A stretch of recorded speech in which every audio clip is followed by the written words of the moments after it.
باللہ من الشیطان الرجیم بسم اللہ الرحمن الرحیم الحمد للہ رب العالمین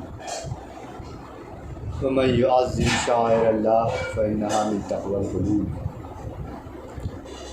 سعودی حکومت نے اپنے غلط اور باطل عقیدے کی بنیاد پر جنت البقیع میں جتنے مقدس روضے تھے ان کو مسمار کیا 8 شوال کو، اور ان کی یہ حرکت بہت ہی غلط، بہت ہی بری اور قبیح ہے۔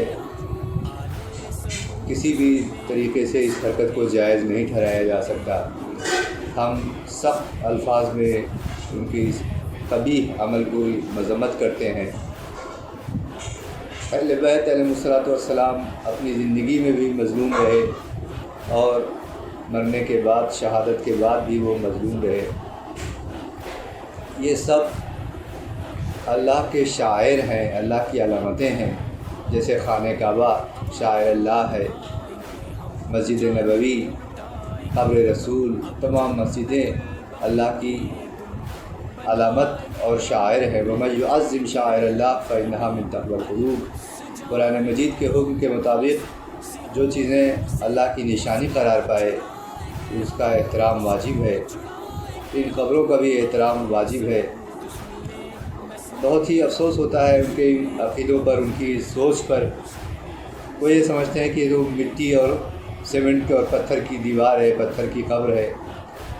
وہ یہ نہیں ان کے عقل میں یہ بات آتی کہ جناب یوسف کا کرتا بھی تو ایک معمولی کپڑا تھا، لیکن قرآن مجید میں ذکر ہے کہ اگر اس کرتے کو، اس کپڑے کو لے جا کر کے میرے باپ کے چہرے پر، جناب یعقوب کے چہرے پر ڈال دو، ان کی آنکھوں کی روشنی واپس آ جائے گی، اور ان کی آنکھوں کی روشنی واپس آ گئی۔ تو چونکہ وہ کرتا، وہ پیراہن ایک نبی کے جسم پر تھا، اس کے اندر یہ تاثیر پیدا ہو گئی۔ اسی طرح سے قرآن مجید میں بھی اور بھی تمام چیزیں ہیں۔ تو لکڑی کا صندوق تھا، صندوقچہ جناب طالوت کے پاس، جس کو وہ جنگوں میں اپنے ساتھ میں لے کر کے چلتے تھے۔ قرآن مجید میں اس کی تائید ہے کہ وہ باعث اطمینان، باعث سکون، باعث تقویت قلب بنتا تھا۔ یہ تمام چیزیں بھی یہاں پر جو روضے تھے جن کو مسمار کیا، یہ سب جگہوں پر دعائیں قبول ہوتی ہیں۔ ان سب جگہوں پر جو ہے اس کو جانے پر انسان کی روحانیت میں اضافہ ہوتا ہے، معنویت میں اضافہ ہوتا ہے۔ ان کو مسمار کیا، ان کو شہید کیا، ان روضوں کو، بہت ہی افسوس کا مقام ہے۔ لیکن بہرحال توبہ کا دروازہ ابھی بھی کھلا ہوا ہے۔ میرا تو یہی مشورہ ہے ان افراد سے جو ذمہ دار ہیں اس کے، کہ جلد از جلد بارگاہ پروردگار عالم میں، بارگاہ خداوندی میں توبہ کریں، اور اس ندامت کے طور پر ان روضوں کی دوبارہ پہلے سے بہتر انداز میں اس کی تعمیر کریں، نہیں تو عاقبت بخیر نہیں ہو سکیں گے، اور ان کی جگہ معلوم ہے۔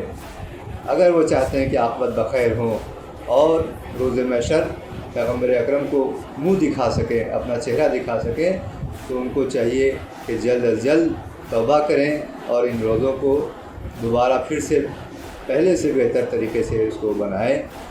انشاءاللہ یہ امید کرتا ہوں کہ اتنے لوگ جو درخواست کر رہے ہیں، اتنے لوگ جو گزارش کر رہے ہیں سعودی حکومت سے اور ان افراد سے، کسی نہ کسی کی زبان میں تاثیر ہوگی، کسی نہ کسی بات کا اثر ان پر ہوگا، اور وہ انشاءاللہ اپنی حرکتوں سے پشیمان ہو کر کے پچھتانے کے بعد ان روضوں کو انشاءاللہ دوبارہ تعمیر کریں گے۔ وآخر دعوانا ان الحمد للہ رب العالمین۔ بسم اللہ الرحمن الرحیم۔ الحمد للہ رب العالمین، والصلاة والسلام علی اشرف الانبیاء والمرسلین وآلہ الطاہرین۔ اما بعد فقد قال سبحانہ تبارک وتعالی وقولہ الحق۔ بسم اللہ الرحمن الرحیم۔ کما یئس الکفار من اصحاب القبور۔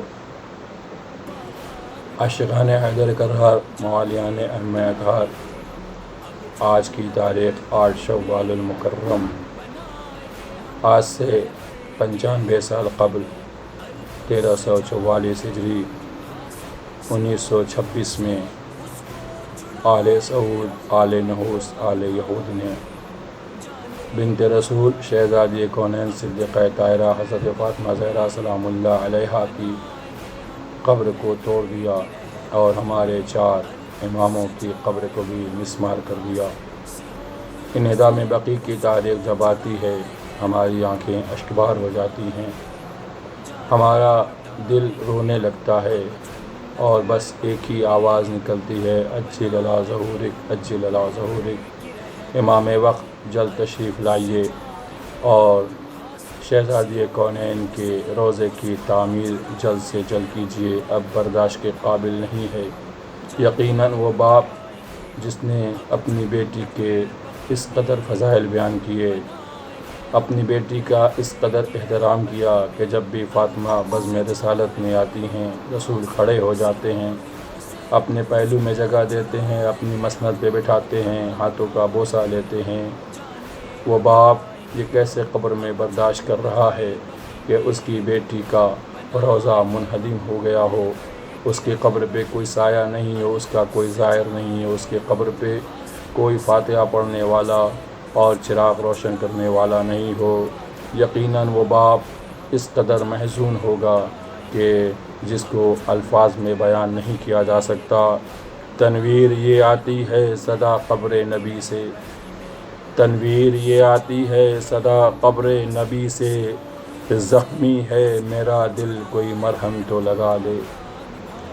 تنویر یہ آتی ہے صدا قبر نبی سے، زخمی ہے میرا دل کوئی مرہم تو لگا دے، گر قبر پہ زہرا کے نہیں بنتا ہے گنبد، گر قبر پہ زہرا کے نہیں بنتا ہے گنبد، روضے سے میرے گنبد خضرا کو ہٹا دے۔ کبھی بھی رسول برداشت نہیں کر سکتے کہ ان کی قبر پہ گنبد خضرا ہو اور بیٹی کی قبر پہ سایہ ہو۔ یقیناً میں نے جس سورہ کی تلاوت کا شرف حاصل کیا ہے سورہ ممتحنہ آیت نمبر 13 کا ایک حصہ ہے، کما یئس الکفار من اصحاب القبور۔ یقیناً کفار صاحبان قبر سے مایوس ہیں، وہ جانتے ہیں کہ یہ دنیا میں بھی ہدایت دینے والے ہیں اور مرنے کے بعد لوگ ان کے قبر پہ آ کر ہدایت یافتہ ہوتے ہیں۔ یہ وہ شخصیات تھیں جنہوں نے اپنی پوری زندگی اسلام کے سپرد کر دی تھی، ان کے زندگی کا ایک ایک لحظہ اسلام کے لیے تھا۔ انہوں نے حیات حاصل کی تو اسلام کے لیے اور شہادت حاصل کی تو اسلام کے لیے، وہ زندہ رہے تو اسلام کے لیے اور زندگی کو اللہ کی راہ میں فنا کر دیا تو اسلام کے لیے۔ یقیناً آل سعود یا آل یہود نے اپنی دشمنی کا اظہار کیا قبر شہزادی کو توڑ کے، قبر امام حسن مجتبیٰ، قبر امام زین العابدین علیہ السلام و قبر امام محمد باقر علیہ السلام و قبر امام جعفر صادق علیہ السلام کو